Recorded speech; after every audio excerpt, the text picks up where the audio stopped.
ขณะนี้ท่านกำลังฟังสถานีวิทยุกระจายเสียงคลื่นเพื่อการศึกษาพระพุทธศาสนาและวัฒนธรรม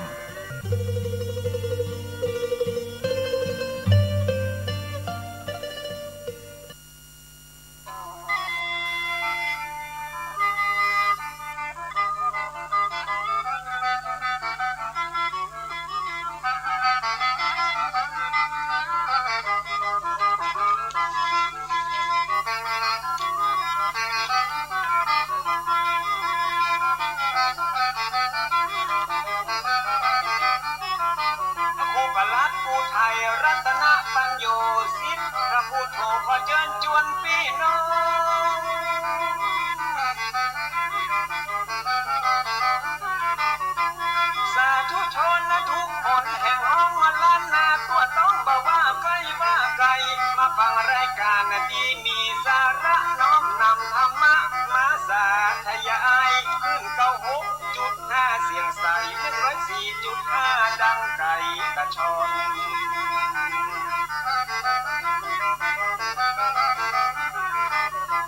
ของบ่ดีบ่เอามาตำของบ่ลำบ่เอามาป้อนปรมัตถธรรมที่เป็นยอดม้อนของพระชินวรทรงตรัสสอนสั่ง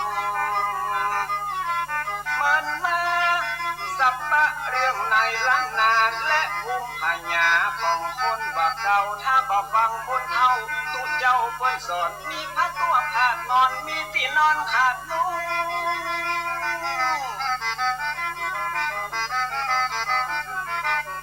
วันหน้าวันตามันจะหยาบยุ่งแต่ฟุ้งเหมือนไฟลงเปียกแทนที่จะมีแต่คนชั่วคนจะลืมตัวผัวจะลืมเมียวัยรุ่นจะกินเหล้าเมาเบียร์สังคมจะเสื่อมเสียครอบครัวจะแตกแยก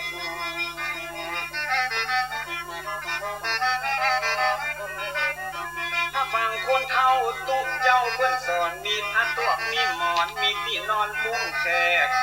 แผ่นดินบ่เอาฮ้อนแตกวัยรุ่นจะบ่แหกกฎเกณฑ์ของฮีดจะดีรายการธรรมะสร้างสรรค์ชีวิตฟังเตอะจะมีแต่คุณประโยชน์ฟังธรรมะแล้วพิจารณาบ่ใจเข้าหูขวาแล้วออกหูซ้าย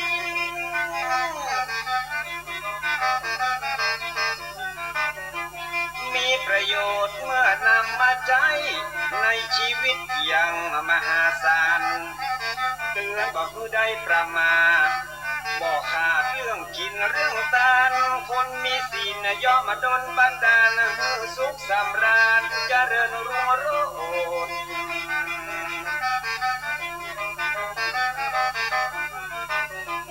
พ่อคนเฒ่าเปิ้นเข้าวัดวาดน้อมนำศีลมารักษาภายโพดคนบ่เดียวจิตใจเหี้ยมโหดขี้มิ่งขี้โกรธอยากจะป่าเถื่อนไว้วอนเอาแบบคนเฒ่ากำข้าเจ้าเปิ้นสอนแล้วจะเย็นเมื่อนอนแล้วบ่ฮ้อนเมื่อหนาว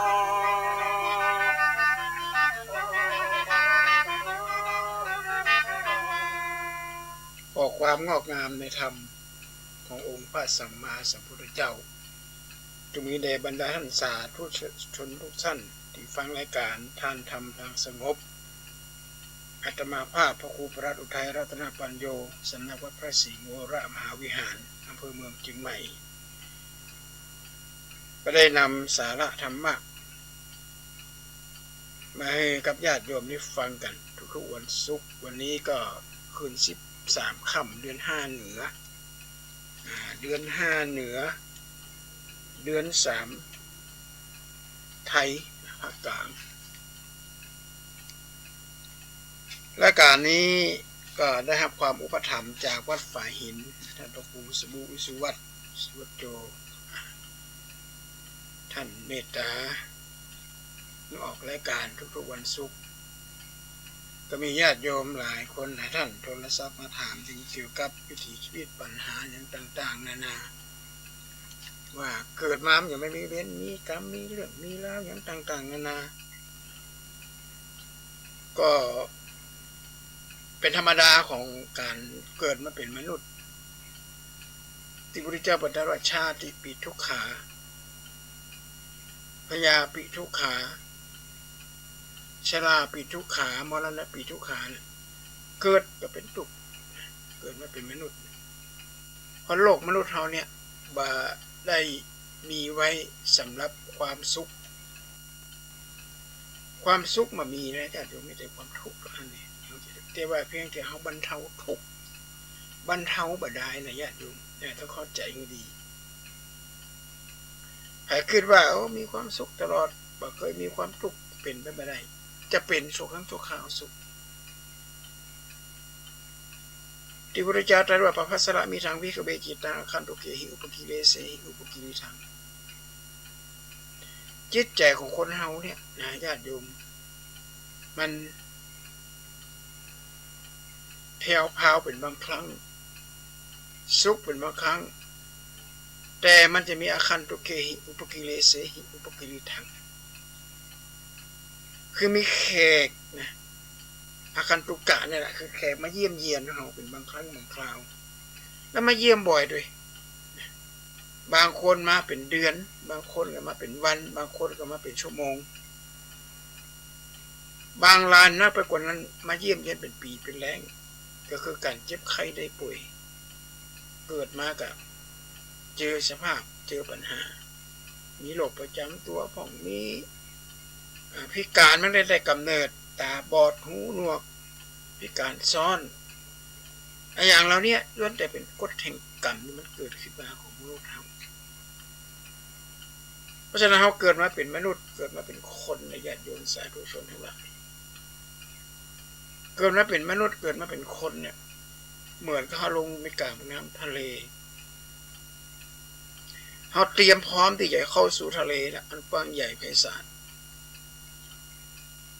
เอาไปเจอกุ้งหอยปูปลาแมงกะพุงแมงกะพรุนเนี่ยก็ถือเป็นเรื่องของทะเลพอเปิ่นอยู่อยู่แล้วความทุกข์ทั้งหลายเหล่านี้เกิดขึ้นอยู่ในโลกอยู่นี่ละพระเจ้าบ่ได้มาแก้มาอย่างที่อย่างเพียงแต่ว่าตถาคตเจ้าเป็นผู้ชี้แนะความทุกข์อย่างต่างๆเนี่ยในนิยามทั้ง5อย่างมันเกิดขึ้นแล้วนิยาม5ประการ1นี่อย่างของกรรมนิยามทั้ง5 1อุตุนิยาม2พิชฌนิยาม3กรรมนิยาม4จิตนิยามแล้วก็5ธรรมนิยามสิ่งเหล่านี้มันเกิดขึ้นก่อนที่พระพุทธเจ้าจะอุบัติขึ้นมาเลยเพียงแต่ตถาคตเจ้าชี้แนะว่าเราต้องรับรู้แล้วเราจะต้องยอมรับกับสิ่งเหล่านี้อุตุนิยามเนี่ยหน้าหนาวเนี่ยจะเจอกันละนี่เมืองไทยเนี่ยญาติโยมสาธุชน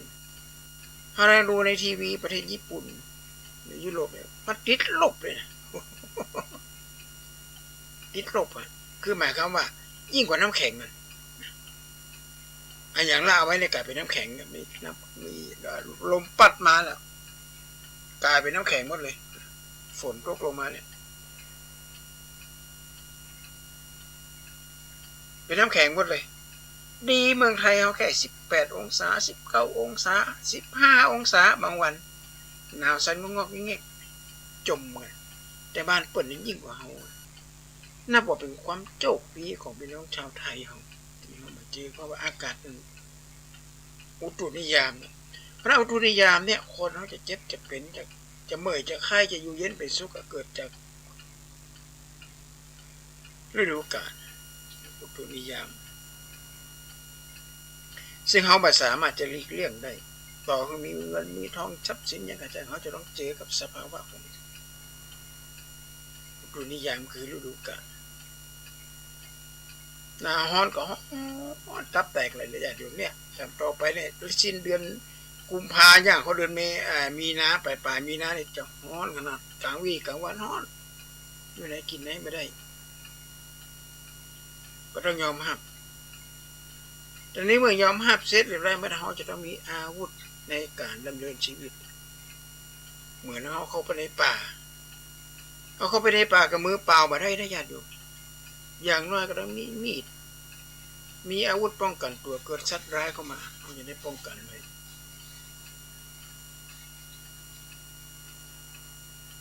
เหมือนกับเขาอยู่ในโลกนี้นะอยู่ในป่ากว้างใหญ่ไพศาลอาวุธที่จะป้องกันไม่ให้เกิดเหตุร้ายขึ้นมานั่นก็คืออาวุธทางปัญญาสติปัญญาเขาจะต้องมีตลอดที่ปรากฏในมหาสติปัฏฐานสูตรกายเวทนาจิตธรรมจะต้องพิจารณาอยู่ตลอด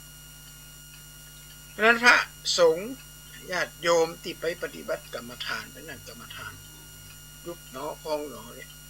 ได้รับอานิสงส์มากมายในการประพฤติปฏิบัติธรรม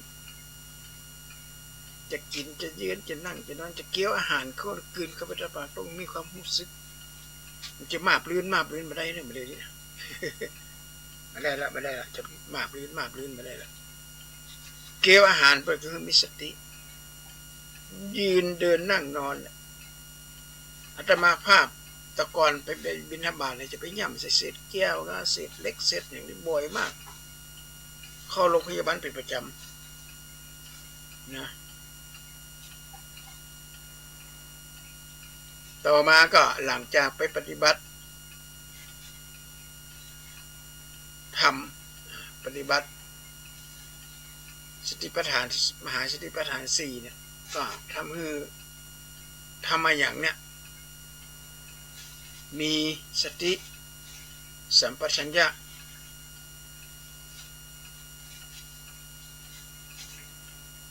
เดินไปมีสติ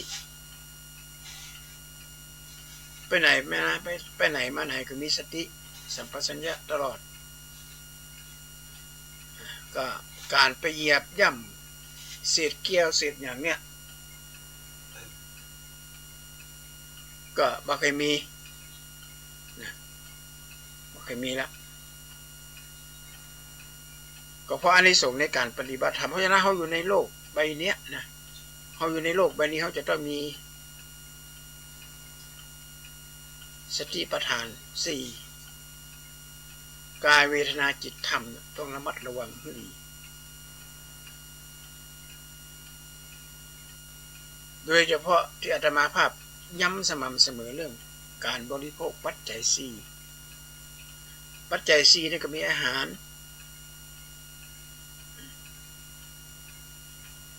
เครื่องนุ่งห่มที่อยู่อาศัยยารักษาโรคสิ่งเหล่านี้มีความจำเป็นต่อมนุษย์มากกว่าอย่างอื่นทรัพย์สินเงินทองของใจของสวยบางสิ่งบางอย่างสะสมกันไว้แต่พอเราเจ็บเป็นยืดอุ่นขึ้นมาในช่วยไว้ได้สักอย่าง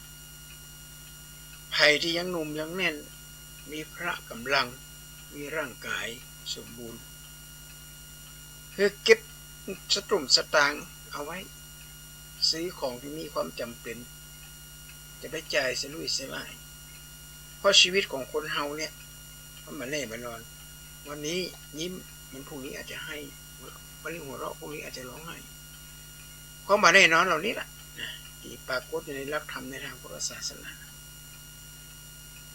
อุตุนิยามเนี่ยที่จะทำให้เราเป็น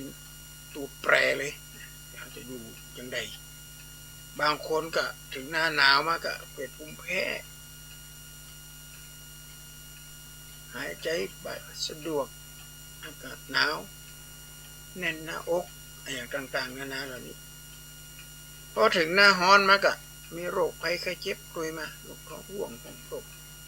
อย่างต่างๆเหล่านี้มันจะเกิดขึ้นหน้าฝนก็มีโรคไข้เลือดออกก็มีเกี่ยวกับกากเกลือนอย่างต่างๆนานาเนี่ยรองเท้าห้องโถงฟูดอย่างต่างๆสิ่งเหล่านี้มันก็ย่อมจะเกิดขึ้นได้นะขอฝากไว้กับญาติโยมอุตุนิยามที่เขาอยู่ในโลกนี้เขาจะต้องเจอกับมันแหละสิ่งสาราสัตว์บางทีเขาย้ายที่ย้ายต่างไปเนี่ยถ้าหากว่าบรรทุกต้องตามอานิสัยใจคอของสัตว์ก็จะทำให้สัตว์เจ็บเป็นยิ่งขึ้นยิ่งง่ายขึ้น เช่นเอาหมาจากเขตหนาวเอามาเลี้ยงบ้านเฮาเนี่ยโอ้มาไหวอากาศร้อนหมาก็ตายนกหนูหูปีกมันก็ต้องอยู่ตามสภาวะสภาพของอากาศของมันก็แล้วอุตุนิยามต่อมาคือพิชฌนิยามคือกรรมพันธุ์กรรมพันธุ์นี่นะเป็นเรื่องใหญ่มากเป็นเรื่องใหญ่พันธุกรรมนั่นแหละ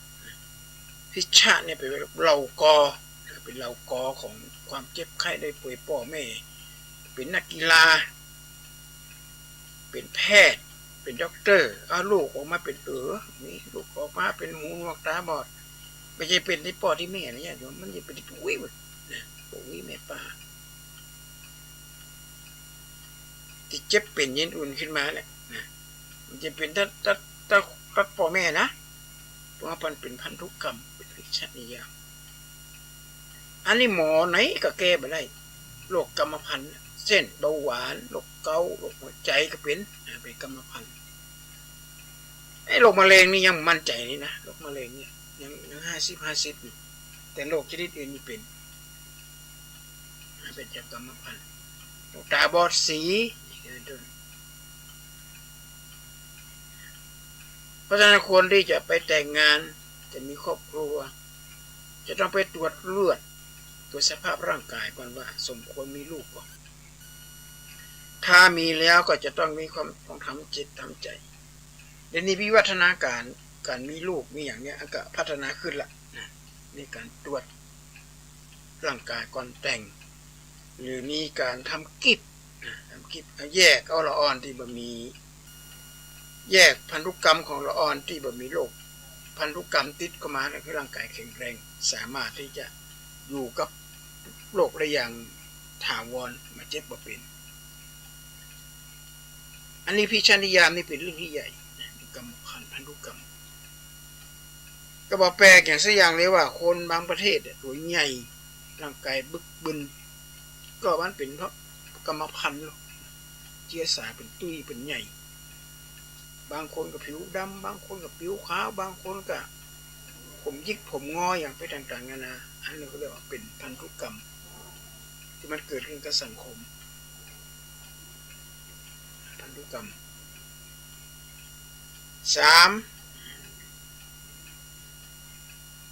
จิตนิยามจิตนิยามนี่ก็คือ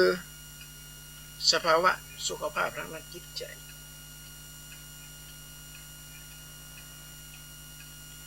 สุขภาพทางด้านจิตใจนี่เป็นเรื่องที่ใหญ่โตสำคัญ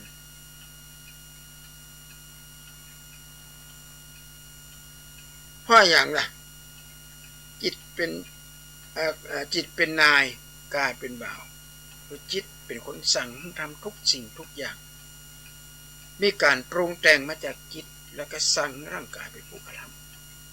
ำสมมุติว่าได้กินหอมกินปิ้งกินเนื้อทอดกินย่างอ้าวละจิตปรุงแต่งละขยากกินละอยากนะญาติโยมไม่ได้หิวนะอยากก็หิวเหมือนกันก็พากันไปกินเข้าไปแล้วก็เกิดโรคภัยไข้เจ็บมาหันก่อนมาเจ็บเปลี่ยนยินอื่นมันขึ้นมาจากจิตใจที่เราปรุงขึ้นมาถ้าเราไม่ปรุงมันก็ไม่เป็นไรในสติปัฏฐานสูตรก็บอกว่าได้กินเนาะได้กินเนาะหายเนาะเนี่ยคือเขาไปปรุงแต่งมันเนี่ยหรือได้ฟังเสียงบรรดาเสียงอันแบบไพเราะก็มาปรุงแต่งแถมต้องทำแบบวิญญาณส่งวิญญาณเป็นหลวงพ่อดีหนอเนี่ยตามตำราบอกว่าไปไหนก็ดีหมดอ่ะหลวงพ่อครับรถมันไม่มาโอ้รถไม่มาก็ดีเนาะหลวงพ่อครับวันนี้ฝนมันจะตกฝนจะตกก็ดีเนาะอะไรก็ดีหมดทุกอย่างท่านก็เลยไม่ทุกข์กับญาติโยมที่อยู่ใกล้ก็มีความสุขโอ้ใครมาก็ดีเนาะเล่นเจอหน้าเจอตากันอีกคนไม่ได้มาก็ดีเนาะอยู่บ้านดูแลบ้านดูแลอะไรมาดีมาคือดีหนอตลอดและทุกอย่างมันก็ดีมันจะไปปรุงแต่งถึงมื้อถึงวันนี้เขาปวดหัวตัวห้อนกันเพราะเขาไปปรุงแต่งกับสิ่งเหล่านี้และทำให้เกิดความทุกข์ขึ้นมา จิตวิญญาณนี่เป็นเรื่องที่ใหญ่กายเวทนาความรู้สึกความรู้สึกเจ็บความรู้สึกปวดความรู้สึกร้อนความรู้สึกหนาวนี่อันนี้ก็เป็นเรื่องที่สำคัญญาติโยมจะต้องพิจารณาอย่างดีๆเพราะเราอยู่ในคลิปในอย่างนี้อยู่ในคลิปในเฟซบางคนขับรถตัดหน้าเพิ่นยังบอกว่ามันบีบแต่ก็ใส่กระดาษท่านหาลงมาอ้าวแล้วเกิดอะไรขึ้นคดีถ้อยคดีความเห็นก่อนแค่นิดๆหน่อยๆก็ไม่ได้ไปบีบนะปล่อยให้มันตัดหน้าไปแล้วก็เบรกไปให้เขาไปไปครับพี่ครับขอโทษครับไม่เป็นไรครับไปเนี่ยก็จบกันไปต่อล้อต่อเถียงไปด่าไปว่าเขาเอาแล้วเกิดคดีถ้อยคดีความบางทีเขาแอบเขาเผลอรถมาชนอาตมาภาพเองรถก็อาตมาภาพก็เป็นรถเก่ารถแก่รถโบราณมีคนมาทิ่มโอ้โหจนด้านข้างนี่เป็นรอยเลยคนขับโมโหมากเราเฮ้ยหยุดอย่าบอกให้คนขับรถเสียรถถลอกก็ไม่เป็นไรเราซ่อมได้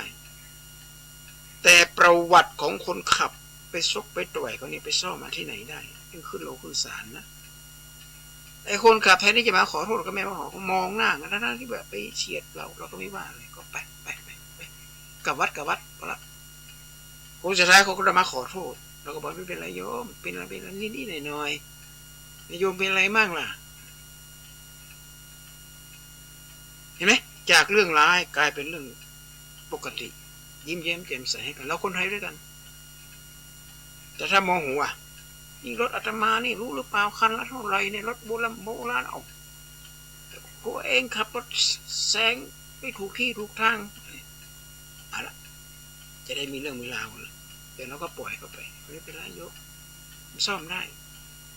ถลอกนิดหน่อยไม่เป็นไรมีจอดอยู่ดีๆรถมอเตอร์ไซค์มารถเก๋งมาชนจนกันชนนี่ล้าวเลยโตไม่เป็นไรหรอกกันชนล้าวก็ไม่เป็นไรโยมเป็นอะไรมั่งเราก็ถาม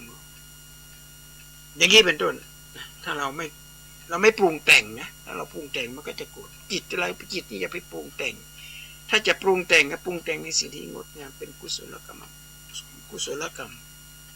อย่าไปปรุงแต่งในสิ่งที่เป็นอกุศลถ้าไปปรุงแต่งเป็นอกุศลเนี่ยมันจะเกิดสิ่งที่ไม่พึงประสงค์นะญาติโยมแค่คำพูดประโยคเดียวเนี่ยชีวิตนี่เปลี่ยนเลยไปติดคุกติดตารางพอรู้สึกกลัวขึ้นมาหายโกรธขึ้นมาโอ้โหโน่นไปนอนในเรือนจำละไปอยู่ในคุกในตารางคดีถ้อยคดีความไม่มีใครมีประกันออกมาเอาเห็นหรือยังแม้จิตนิยามนี่เป็นเรื่องที่สำคัญจิตเป็นนายกายเป็นบ่าวถ้าเราไปปรุงแต่งขึ้นมาเราไปด่าไปว่าไปอะไรเขาขึ้นมาเลยมันก็จะเกิดคดีถ้อยคดีความขึ้นมาเนี่ยสำคัญมาก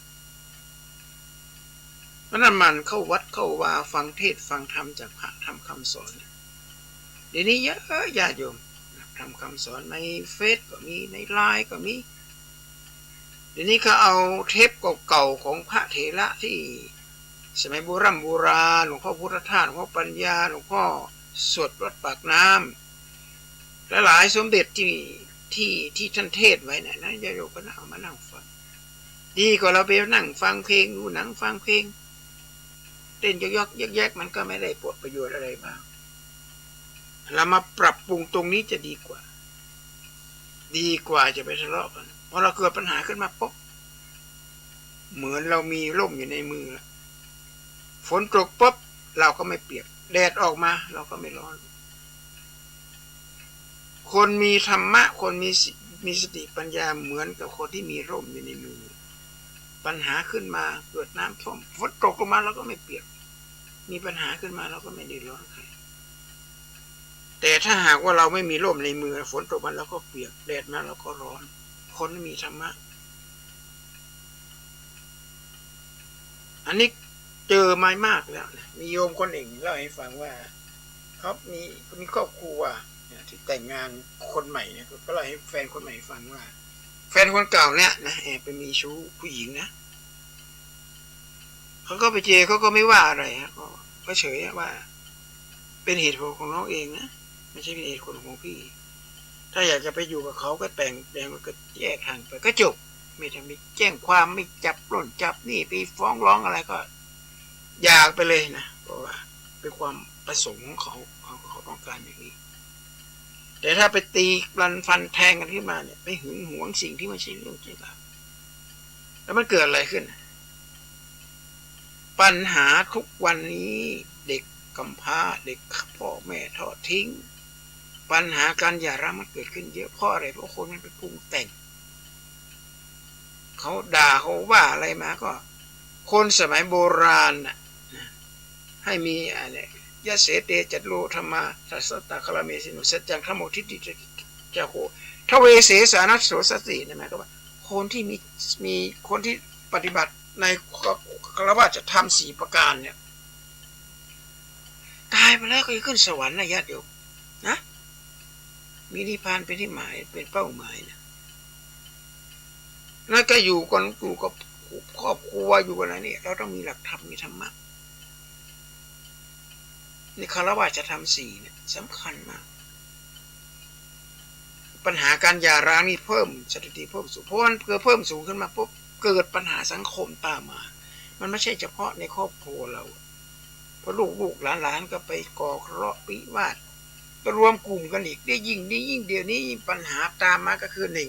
1บุหรี่ไฟฟ้ากัญชาใบกระท่อมเพราะมันเป็นเสรีแล้วถามว่าเด็กห้ามไม่ให้ซื้อประเทศอเมริกาเขามีแล้วคนไทยที่ไปอยู่อเมริกาบอกผมได้สตังค์บ่อยครั้งหนึ่งวันหนึ่งได้ทั้งหลายเหรียญอย่างก็ผมก็ไปซื้อของให้วัยรุ่นเพราะวัยรุ่นซื้อไม่ได้ไปซื้อเหล้าซื้อเบียร์ซื้อบุหรี่ซื้ออะไรไม่ได้เพราะอายุไม่ถึงผมก็เอาเงินของเด็กเนี่ยไปซื้อผมอายุมากเกินกว่า15 ปีแล้วผมก็ให้ซื้อเสร็จแล้วก็เอาแอบไปให้เด็ก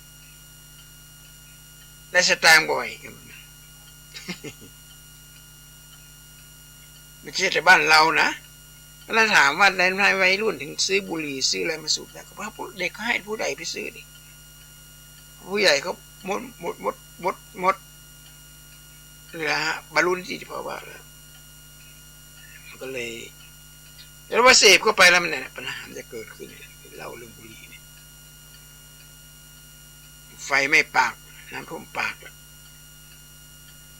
ก็จะเกิดปัญหาตามมาโอ้น่ากลัวมากปัญหาสังคมเนี่ยโยมปัญหาจากการปรุงแต่งของจิตใจนิดเดียวข้อมือเดียวแต่มันลุกลามไปถึงระดับประเทศชาตินะลูกหลานคือหนอนเนื้อของพ่อของแม่เรากอของพ่อแม่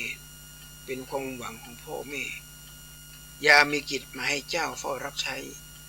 ยามป่วยไข้มาให้เจ้าเฝ้ารักษาถึงยามรับดับขันลงชีวามาให้เจ้าปิดตาเวลาตายพ่อแม่เป็นอย่างนี้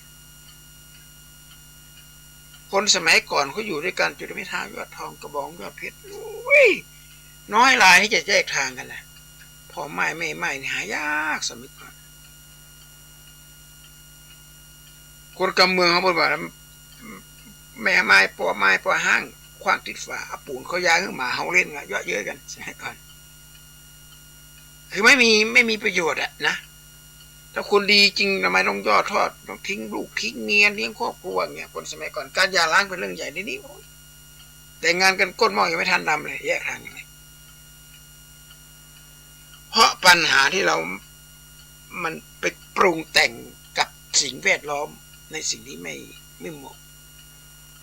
ถ้าเราไม่ปรุงแต่งมันก็ไม่มีปัญหาจิตนิยามนี่ก็เป็นเรื่องที่ใหญ่มากอย่างประเทศยูเครนเนี่ยรัสเซียยูเครนเนี่ยยิงกันเห็นไหมตุ้มตั้มอาตมาภาพเห็นรูในเฟซนะในวิดีโอเด็กตัวน้อยคานออกจากอาคารโยกญาติโยม ร้องไห้เลือดนี่ไหลตามหัวศีรษะมีแต่เลือดเพราะว่าเขาเอาระเบิดไปทิ้งตึกแล้วก็เด็กก็วิ่งออกมาเด็กนักเรียนและผู้นำของกองทัพเนี่ยเขามองไม่เห็นไม่คิดหรือว่าเด็กที่รอดออกมาจากอาคารที่ถูกยิงถูกอะไรเนี่ยหรือหญิงที่กำลังท้องกำลังตั้งท้องถูกยิงถูกอะไรเนี่ยเขาไม่ได้คิดมั่งเห็นหรือยังว่าพุทธศาสนาเนี่ยเป็นที่พระพุทธเจ้าตรัสว่าการไม่เบียดเบียนกันเป็นสุขในโลกไปเบียดกันเมื่อไหร่เบียดเบียนกันเมื่อไหร่นี่ตายเดือดร้อนกันมากเนี่ยเราปัญหาเรื่องจิตนิยามเนี่ยคือการปรุงแต่งของสภาวะจิตใจเราเนี่ยอย่าปรุงแต่งให้มากมาเกินไปได้กลิ่นก็สักแต่ว่าได้กลิ่นนั่นเองเมื่อเราเห็นของสวยๆงามๆอย่างเงี้ยเห็นดอกไม้มันสวยงามก็ไม่เพื่ออะไรอ่ะมีกลิ่นหอมมีน้ำหวานน่ะอาจารย์ก็บอกว่าที่มีนะมันไม่ใช่มีไว้สำหรับให้คนมาสูดมาดมให้แมลงพอได้กลิ่นขึ้นไปพบก็ไปจับเกสรของดอกไม้นั้นเอามาผสมกันผสมกันเพื่อจะให้เป็นออกเป็นเมล็ดเป็นอะไรดูดน้ำหวานเสร็จแล้วก็ไปจับตรงเกสรแล้วก็ไปจับอีกเกสรในอันหนึ่งก็แล้วเกิดผสมกันขึ้นมาแมลงผึ้งแมลงผู้ที่ไปตอมดอกไม้น้ำหวานมาแล้วก็กลับมากลายมาเป็นน้ำผึ้งให้เราดื่มเป็นหยุกเป็นยาเนี่ยอันนี้ก็คือการคือธรรมชาตินะเขาไม่ได้ทำเอาไว้เพื่อให้เกิดความสวยสดงดงามแล้วเป็นอย่างนี้เขาทำเพื่อล่อให้แมลงเนี่ยมาดูดน้ำหวานเรียกจะได้ผสมเกสรกันขึ้นมาในเป็นสิ่งแล้วเราเห็นอะไรสวยสดงดงามเราจะไปดีกว่ามันเราเสพเข้าไปแล้วจะมีความสุขไม่ใช่เนี่ยไม่ว่าจะเป็นการโฆษณาสินค้าไม่ว่าจะเป็นการแต่งเนื้อแต่งตัวของคนสมัยนี้ยุคนี้ดูแล้วแต่งให้สวยสดงดงามจริงหรือเปล่าไม่รู้นะข้างในจะสวยเหมือนกับที่แต่งหรือเปล่าเองกันนะถ้าข้างนอกสวยสดงดงามข้างในสวยสดงดงามก็ดีแต่ข้างนอกสดใสข้างในตะทิ้งนงนี่ก็ไม่เอานะข้างนอกสดใสข้างในเป็นโพรงเนี่ยที่โบราณนักบดีที่กล่าวไว้เนี่ยสำคัญมากเพราะฉะนั้นจิตนิยามเนี่ยนะจึงเป็นเรื่องราวที่ใหญ่โตระดับชาติญาติโยมวิเคราะห์เรื่องของสงครามเนี่ยก็บอกว่ามันก็ยุติค่อนข้างยากประเทศที่ขายอาวุธสงครามไม่ได้รบกับเขานะแต่ว่าเอาอาวุธสงครามส่งเข้าไปนะมีรู้เห็นเป็นใจแล้วคนที่รับหนักก็คือชะตากรรมเนี่ยคือประชาชนไม่รู้อีกอีนี่เลย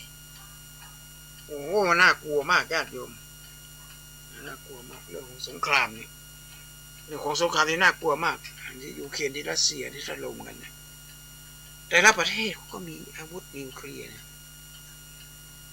อาวุธนิวเคลียร์คือกำมมันตภาพรังสีนี่ญาติโยมเมื่อ 2-3 วันก่อนมีข่าวในหน้าหนังสือพิมพ์ลงข่าวเขาลงว่าไงโยมเขาบอกว่ามีสารกัมมันตภาพรังสีคล้ายๆสารยูเรเนียมนี่แหละนะอะไรสักอย่างอาตมาก็จำไม่ค่อยได้หลุดมาที่ออสเตรเลียเนี่ยเท่ากับเหรียญบาทรุ่นใหม่นะญาติโยมเหรียญสลึงเนี่ยตัวเนี้ยมันหลุดตกตรงไหนก็ไม่รู้เขาออกมาจากเหมืองเนี่ยเหรียญนี่เหรียญเดียวนี่สามารถรู้ได้เลยว่าในบ่อเนี้ยนะมันลึกเท่าไหร่ไม่ใช่ว่าบ่อเนี้ยมันมีแ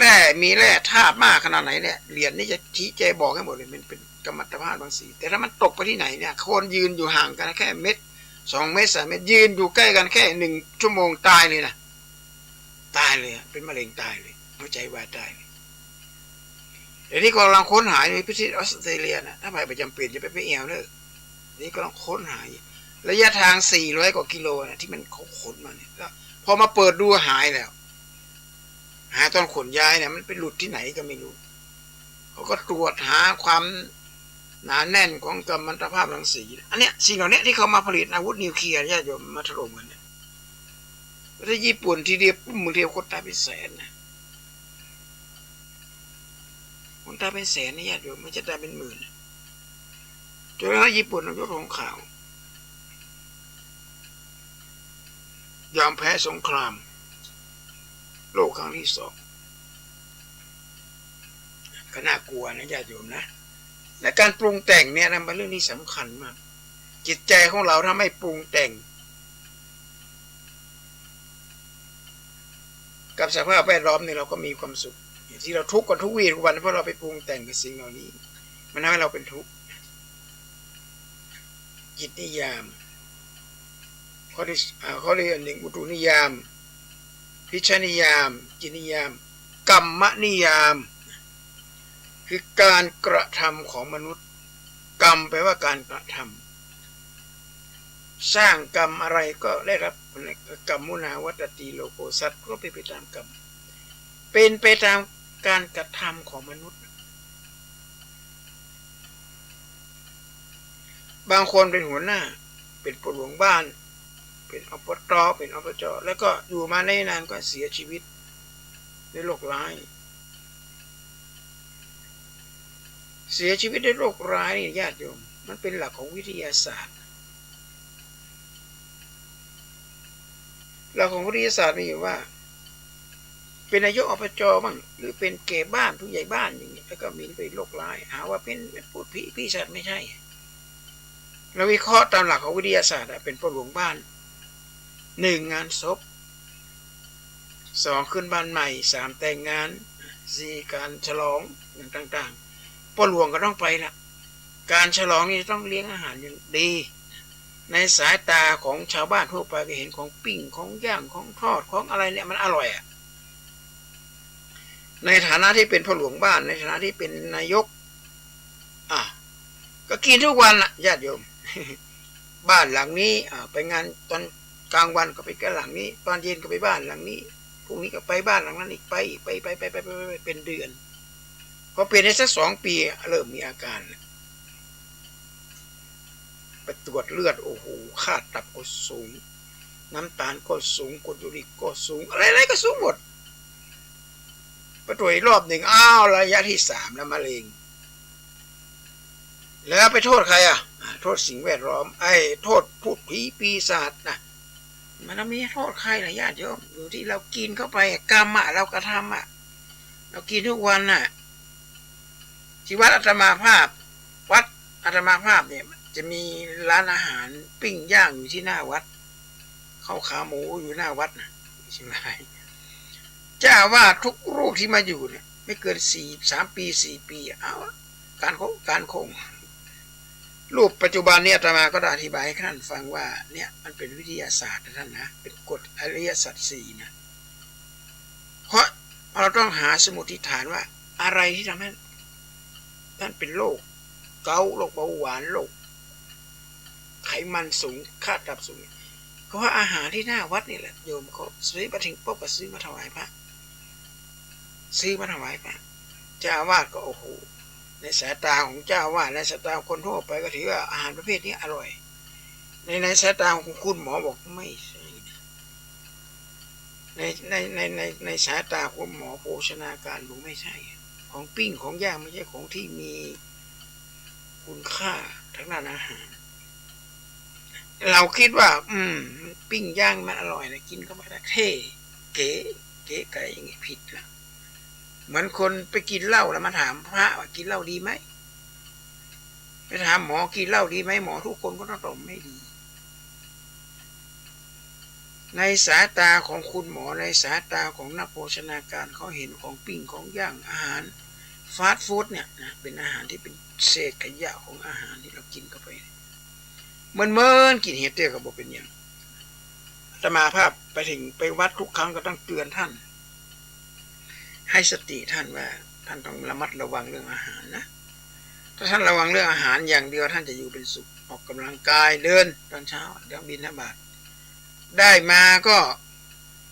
ไม่ต้องไปกินเยอะไม่ต้องไปบริโภคไม่ต้องไปฉันเยอะในของปิ้งของย่างขาหมูพะโล้นี่ของปิ้งของย่างของทอดทั้งนั้นที่โยมเอามาใส่ต้องระมัดระวัง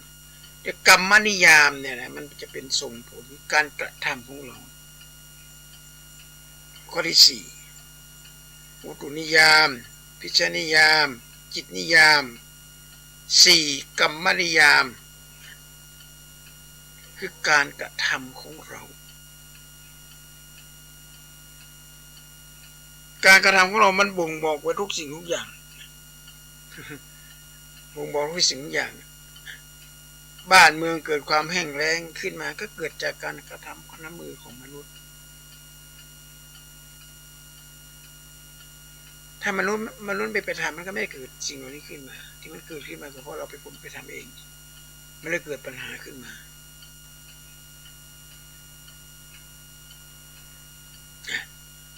ญาติโยมต้องพิจารณาดูให้ดีนะอย่าไปสร้างเวรสร้างกรรมแล้วไปด่าคนนั้นไปด่าคนนี้ผลสุดท้ายเราก็ติดคุกติดตารางเพราะคำด่าคำพูดของเราเองเหมือนพลเอกชาติชายชุนวันบอกว่าก่อนพูดเราเป็นนายของคำพูดแต่หลังจากพูดเสร็จคำพูดเป็นนายเราไปสู้กันในโรงในศาลไปดูหมิ่นอะไรตรงนี้อะไรเยอะแยะแล้วก็กลายเป็นประวัติที่ไม่งดงามเลยคือมันจบไม่สวยมันจบไม่สวยจบไม่งามก็ฝากไว้กรรมนิยามเนี่ยเป็นเรื่องที่สำคัญข้อสุดท้ายคือธรรมนิยามคือหน้าธรรมะก็แปลว่าหน้าที่ที่งดงามนะถ้าเป็นหน้าที่ที่ไม่ดีก็อธรรมหน้าที่ที่งามคือธรรมนิยามบ้านเมืองจะอยู่เย็นเป็นสุขทุกคนปฏิบัติตามหน้าที่ที่ตัวเองได้รับมอบมนุษย์โสอคสโมนัตถิไม่มีมนุษย์คนไหนจะสมบูรณ์แบบทุกอย่างจะให้ด็อกเตอร์ศาสตราจารย์ไถนาคงทำไม่ได้ให้ชาวนามาฉีดยุกฉีดยาแจกยาคนไข้ก็ทำไม่เป็นเพราะไม่ได้เรียนแต่ละคนน่ะกับทุกคนล้วนแต่มีความรู้ความสามารถไม่เท่าเทียมกันระยะว่าเปรียบเทียบกันไม่ได้แต่ทุกคนต้องมีการฝึกพรหมอย่างการนั่งกรรมฐานนั่งสมาธิพระวิปัสสนาจารย์บางรูปนั่งเป็นวันๆนะญาติโยมยืนเดินนี่โอ้โหนั่งยืนนั่งเดินนั่งเป็นชั่วโมงไม่ปวดแข้งปวดขาเพราะอะไรเพราะมีการฝึกในการปฏิบัติธรรมไม่เจ็บไม่ปวดเขาเคยต้องฝึกธรรมะแปลว่าหน้าที่ทุกอย่างในโลกนี้เกิดขึ้นมาดอกจำปีดอกจำบาดอกกระดางาดอกมะลิไม่มีใครเอาสเปรย์ไปฉีดหอมเองสีมันก็ขึ้นสีเองนะสีแดงสีขาวสีดำก็มีดอกบางชนิดสีม่วงสีอะไรเหล่านี้คำตอบเหล่านี้มีในหน้าที่มีในกฎของธรรมชาติทำไมต้องเป็นสีนี้ทำไมจอกแหนเราไปอยู่ในน้ำทำไมดอกบัวเราไปอยู่ในน้ำก็เป็นธรรมชาติเขาสร้างมานะมันเป็นสภาวะธรรมนะเกิดขึ้นมาหรือภาษาอังกฤษก็ objective สากลน้ำร้อนน้ำพุร้อนจะมีใบต้นไม้ใบหญ้าไปอยู่กลางน้ำมันร้อนนะอยู่ได้ถ้าเอาไปดึงออกมาได้จะตายนะเอามาแช่น้ำธรรมดามันคงตายนะมันเดี๋ยวมันชอบอยู่น้ำร้อนน้ำอุ่นน้ำแร่แต่บางชนิดก็โน่นอยู่ในกลางหิมะบัวหิมะในประเทศจีนที่เขามาทำเครื่องสำอางอะไรอย่างเงี้ยอันนี้มันเป็นธรรมชาติเขาสร้างมาอย่างนี้แหละเราจะไปฝืนมันไม่ได้สองสร้างแล้วก็ต้องมีกฎมีระเบียบนะสร้างเป็นกฎเป็นระเบียบนกก็ต้องบินได้กลางอากาศทุกอย่างเลยก็สร้างมาร่างกายของเราก็สร้างธรรมชาติถ้าตราบใดเมื่อร่างกายส่วนใดส่วนหนึ่งไม่ยอมทำงานไม่ปฏิบัติธรรมะตามหน้าที่เนี่ยเอาปัญหาเกิดขึ้นมาเช่นนิ้วมันเขาเรียกนิ้วอะไรนะนิ้วล็อกเอาละเราไปที่หมอแค่นิ้วไม่ทำงานนะญาติโยมกรรมอย่างกับประมาณนะกรรมจับอะไรก็ไม่แน่นเพราะมันมือมันล็อกเขาเรียกมือมันแล้วมีอะไรมีพังผืดเห็นไหม แค่มือไม่ทำงานนะแค่นิ้วมือมันทำงานไม่ปกติร่างกายของเราก็คือธรรมะนี่แหละทุกส่วนในทุกอวัยวะร่างกายของเราต้องทำหน้าที่หรือเขาเรียกว่ากายนครเนี่ยญาติโยมไปอ่านนะหนังสือเรื่องกายนครเนี่ยดีอ่านไปอ่านดูหรืออ่านหนังสือกองทัพธรรมก็ได้ว่าอาจารย์สุชีพปัญญานุภาพเราจะได้รู้เลยว่าทุกอย่างมันเป็นนะเป็นตามเหตุตามปัจจัยตามหน้าที่กายนครถ้าส่วนใดส่วนหนึ่งขาดหน้าที่ไม่ยอมทำว่ากูไม่ทำไอ้นั่นก็ไม่ทำไอ้นี่ก็ไม่ทำเรียบร้อยเลยก็คือเกิดปัญหาตามขึ้นมาวันนี้อาตมาภาพเพิ่งเสร็จจากการประชุมและมาบันทึกเทปค่อนข้างดึกก็คงจะไม่ถึง1 ชั่วโมงนะญาติโยมนะไม่ถึง1 ชั่วโมงก็ห่างไปสัก10 กว่านาทีก็ชี้แจงว่าธรรมะเนี่ย1ธรรมชาติทุกอย่างเกิดขึ้นมา2กฎระเบียบว่าจะต้องมี3หน้าที่จอกแหนก็เป็นหน้าที่ให้สัตว์มากินให้ปูกุ้งให้ปูปลามากินจอกกินแหนหรือปะการังที่อยู่ในน้ำทะเลเนี่ยก็มีหน้าที่ไม่ให้เกิดพายุให้เกิดขึ้นแล้วก็จะมีเม่นทะเลจะมากินปะการังพอมีเม่นทะเลมากินปะการังก็มีนาคมากินเม่นเห็นไหมคือมันเป็นสันตติมันจะสืบทอดมันจะดูแลกันเองเขาเรียกเป็นหน้าที่ที่จะดูแลธรรมะข้อสุดท้ายก็คือละผลของหน้าที่เนี่ยที่ปฏิบัติถ้าทำตามหน้าที่ทุกสิ่งทุกอย่างโลกก็มีแต่ความสุขความเจริญทุกวันนี้โลกมันเดือดร้อนวุ่นวายเพราะว่าเราไม่ปฏิบัติตามหน้าที่ปัญหาเลยเกิดขึ้นตั้งเยอะแยะอ่านข่าวก็แล้วกันนะจะไม่ไปโจมตีใครโจมตีเฉพาะคนไม่ปฏิบัติตามหน้าที่ที่ได้รับมอบหมายจากสังคมพ่อแม่ไม่ดูแลลูกก็ปล่อยลูกไปเกเรลูกไม่ได้ดูแลพ่อแม่ปล่อยพ่อแม่เจ็บไข้ได้ป่วยเห็นไหมไม่ไปทำหน้าที่คำตอบเหล่านี้คำถามเหล่านี้ล้วนแต่ปรากฏในหลักธรรมในพุทธศาสนาทั้งนั้นหน้าที่ของลูกหน้าที่ของแม่หน้าที่ของครูบาอาจารย์คือหน้าที่นั่นแหละถ้าเราทำตามหน้าที่ก็หมดเรื่องหมดราวอย่าไปยุ่งกับคนอื่นก็ทุกวันนี้ที่มันเดือดร้อนเพราะเราไม่ทำตามหน้าที่ที่ได้รับมอบหมายถ้าเราทำตามหน้าที่ที่รับมอบหมายเป็นครูบาอาจารย์ก็มีหน้าที่อบรมอบสอนเด็กเราเป็นเด็กก็ปฏิบัติตามคำสอนของครูบาอาจารย์เคารพต่อครูบาอาจารย์ปฏิบัติเรียนให้เก่งทุกสิ่งทุกอย่างในโลกนี้ล้วนแล้วแต่เป็นไปตามเหตุตามปัจจัยก็ขอฝากไว้วัดพระศรีวรมหาวิหารจะมีการบรรยายธรรมทุกวันอาทิตย์ตอนเย็นสวดธรรมจักรปวัตนสูตรแล้วก็บรรยายมงคลสูตรตอนเช้า7 โมงเช้าหน้าวัดพระสิงห์ก็จะมีการตักบาตรนะญาติโยมนะ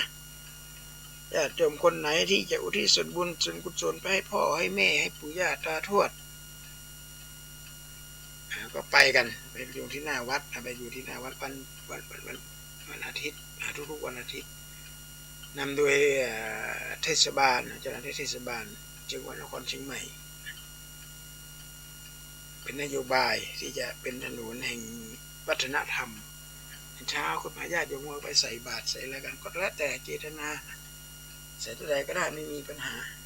การทำบุญถึงทานเราก็ไม่ได้บังคับให้ใครอันนั้นวันนี้อาตมาภาพก็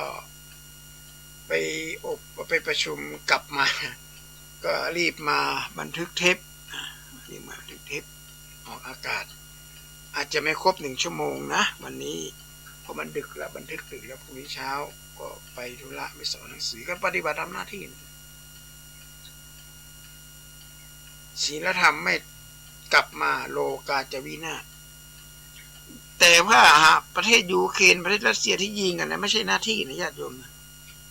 เป็นหน้าที่ที่น่ากลัวมากเป็นอัปปีเลยนะน่ากลัวมาก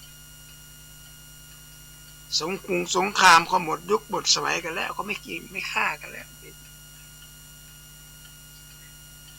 กรรมบะเก่าของครูบาข่าวปีมันบอกว่าผมดีบ่มีคนเก่าเข้าดีบ่มีคนต่ำบ้านหลังบ่มีคนอยู่คนมีความหูจะกินบ้านกินเมืองอันนี้น่ากลัวมากเลยนี่โจรผู้ร้ายไม่เอาปืนมาจี้เรานะญาติโยมมีสมมุติญาติโยมได้รับโทรศัพท์จากใครคนใดคนหนึ่งหรือแจ้งมาทางไลน์แจ้งมาทางเฟซว่ากับผมชื่อนั้นชื่อนี้ได้โอนเงินผิดเข้าธนาคารของท่านเขาจะส่งเมสเสจมาทางโทรศัพท์นะจำนวนเงิน 2,000 บาทให้ท่านโอนกลับไปให้หน่อยให้หมายเลขบัญชีอย่าไปโอนกลับเป็นเด็ดขาดญาติโยมถ้าโยมโอนเข้าบัญชีเขาเรียบร้อยหมดแล้วเงินในบัญชีเราจะไม่เหลือเลยสักบาทเลยสิ่งเดียวที่เราจะต้องปฏิบัติคือแจ้งความต่อเจ้าหน้าที่ของบ้านเมืองเจ้าหน้าที่เขาจะสืบเลยว่าบัญชีเงินฝากเป็นของใครแก๊งคอเซ็นเตอร์หรือเปล่าเจอมาหลายรายแล้ว2สั่งซื้อสินค้าทางออนไลน์บอกว่าสินค้าหมดหรือสินค้ายังผลิตไม่ทันขอคืนเงินเนี่ยจะโอนเงินเข้าบัญชีท่านเห็นไหมเราอุตส่าห์ส่งให้ไปแล้วนะเราโอนเข้าไปแล้วจ่ายก่อนละแต่บางเอิญบางสินค้าหมดแล้วเขาจะโอนกลับบอกเลยเลขบัญชีให้เราด้วยอ้าวแล้วเรียบร้อยเลยเงินหมดธนาคารเลยไม่เหลือสักบาทเพราะถือว่าเป็นการยินยอมในการให้เขาเบิกอันนี้วันนี้อาตมาภาพขออวยพรให้ญาติโยมที่ฟังรายการทันธรรมทันงบมีแต่ความสุขความเจริญก้าวหน้าในหน้าที่การงานวันศุกร์หน้าซึ่งเป็นวันที่10เดือนกุมภาพันธ์มาเจอกันใหม่ในวันนี้อาตมาภาพพระครูประหลัดอุทัยรัตนปัญโยดร.ผู้ช่วยเจ้าวาดวัดพระสิงห์วรมหาวิหารก็ขอนำรายการนี้จากญาติโยมไปก่อนวันศุกร์หน้าจะได้มาพบกันใหม่เพื่อความสุขความเจริญก็นั่นจิตใจคนมีความสุขคนมีอยู่เย็นเป็นสุขได้เนี่ยก็เพราะมีหลักมีศีลมีธรรมคือสันติภาพที่เกิดขึ้นไม่ใช่ความสุขเกิดขึ้นจากการมีทรัพย์สมบัติอย่างเดียวไม่ได้นะ